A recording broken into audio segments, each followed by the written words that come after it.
Donc la Chambre régionale des comptes a rendu un rapport sur le SMGAG, sur la question de l'eau potable, et sur lesquels elle s'interroge effectivement sur la situation de ce syndicat. Elle note d'abord, en premier lieu, qu'il hérite d'une situation très conflictuelle et compliquée. Donc c'est un peu, il cristallise un petit peu l'histoire de la Guadeloupe avec son eau. Et donc c'est pour lui difficile aujourd'hui de faire en peu de temps, sur les 4 années sur lesquelles on a travaillé, faire en sorte d'y remédier directement.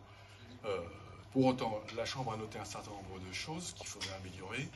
La situation financière, qui est quand même très problématique, malgré les aides importantes de la part de l'État principalement. Et on se retrouve avec un déficit de 37 millions en autofinancement.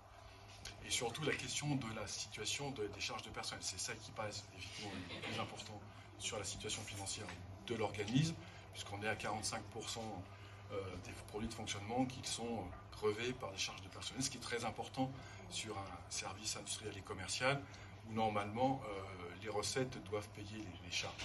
Et là on en est loin puisqu'il faut des aides extérieures. Donc il y a cette situation. Il y a aussi deux points que la Chambre a mis en exergue. Un taux de rendement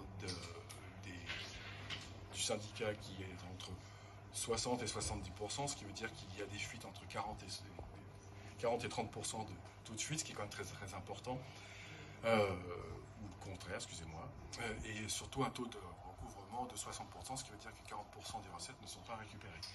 C'est dû au fait qu'un certain nombre de compteurs sont usagés, il faut donc les renouveler. Donc le syndicat s'est lancé dans une opération de renouvellement. L'année dernière, ça a été 18 000 compteurs qui ont été renouvelés, donc des recettes nouvelles qui vont arriver. Pour autant, à ce rythme, parce qu'il faudra encore 10 ans pour avoir un parc neuf de compteurs. Parallèlement, pour pouvoir avoir un taux de rendement du syndicat le plus optimal possible, il faut aussi renouveler les conduites. Au rythme soutenu de 15 km par an, il faudrait 208 ans pour renouveler l'ensemble du système. Donc on voit bien que c'est difficile. Mais le syndicat, aidé du comité local d'accompagnement, a décidé d'investir spécifiquement sur des objectifs plus précis et plus directement à très court terme ou moyen terme, c'est mettre fin aux tours d'eau. Aujourd'hui, à peu près, il y a 70 000 foyers guadeloupéens qui sont concernés par ces tours d'eau, et à terme, dans 2 ans, le syndicat souhaite réduire cette proportion à 20 000. Donc c'est vraiment l'objectif premier qu'il se fixe.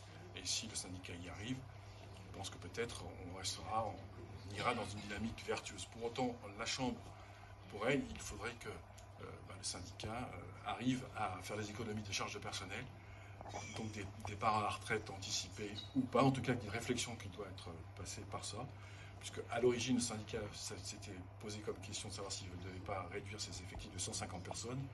Aujourd'hui on s'aperçoit que les effectifs augmentent, donc il faut, la question est de se mettre en accord avec les paroles et donc arriver à cette baisse de personnel.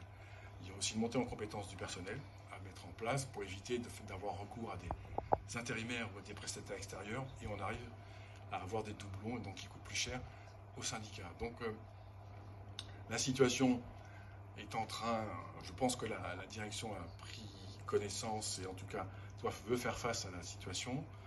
Le rapport de la Chambre doit l'y aider, puisque c'est effectivement avec un certain nombre de recommandations pour faire en sorte d'en sortir, et surtout pour pouvoir asseoir cette stratégie, il faut que le syndicat adopte et intègre un plan stratégique d'action qui n'est pas encore adopté, mais qui est en train d'être travaillé.